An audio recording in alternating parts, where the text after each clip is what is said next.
The piece of music that I chose to share and discuss today is The Sorcerer's Apprentice by Paul Dukas, which was composed in 1897 originally for a classical orchestra, but was made more popular in 1940 when it was used in one of Disney's animations for Fantasia.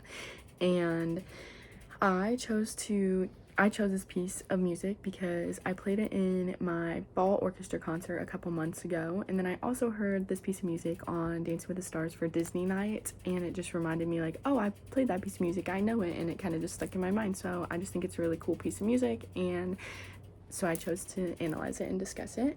So to first start off, I'm going to talk about the historical and cultural background of this piece of music. So it was written based off of a poem that was written in 1797 by Jonathan Wolfgang van Goethe.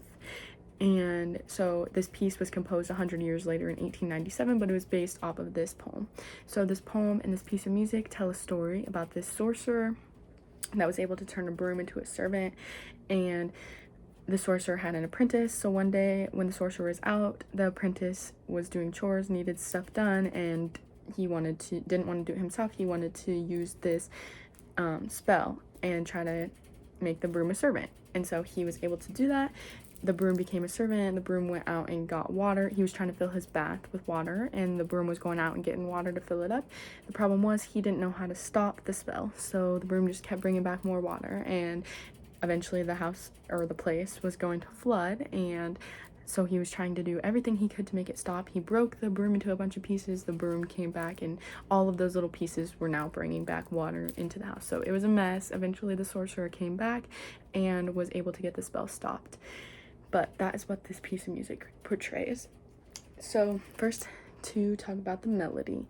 So the melody is mostly stepwise motion. There are some leaps, but for the most part it's stepwise motion.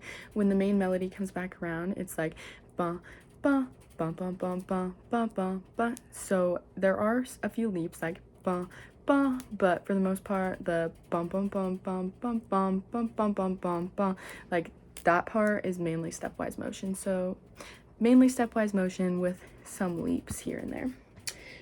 The harmony, there is some dissonance in this piece of music. For example, as Dukas tries to portray his theme of being frantic or suspenseful when the apprentice is trying everything he can to get the broom to stop bringing in water and breaking the broom and all of that.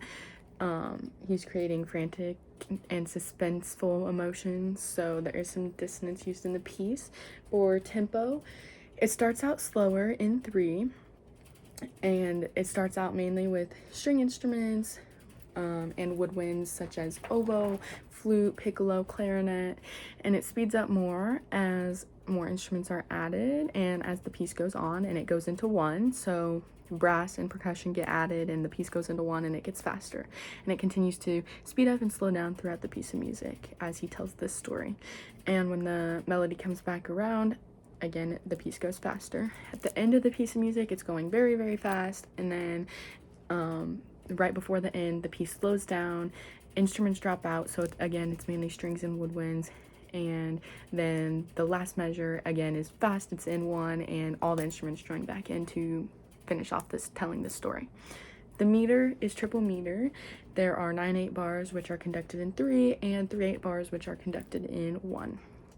The timbre of this music, so the instrumentation, there's many instruments in this piece. There's woodwinds like flutes, piccolo, oboes, clarinets, bass clarinets, bassoons, contrabassoons. There's brass instruments like French horns, trumpets, cornets, trombones. There's percussion like timpani, glockenspiel, or piano, bass drum, cymbals, triangle, harp.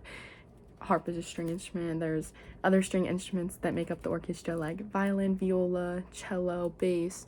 So there's a bunch of instruments in this piece of music. And then what's significant about this piece of music? For one, it's a popular piece of music. It was already popular before it was used in the animation, but then the animation made it even more popular. So it's a very popular piece of music. It's heard around the world. Another thing that's significant about this piece of music is that it teaches the lesson of what can happen if you decide to be lazy and not just do the work that's supposed to be done in the way that it's supposed to be done. And then this piece of music is significant to me because it shows how intricate and complex orchestra pieces can be.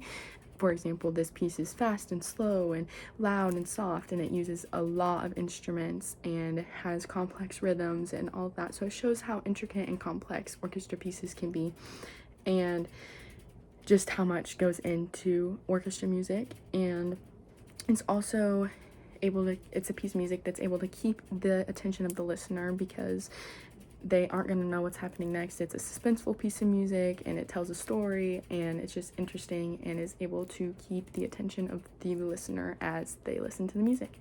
So overall, I just think it's a really good piece of music.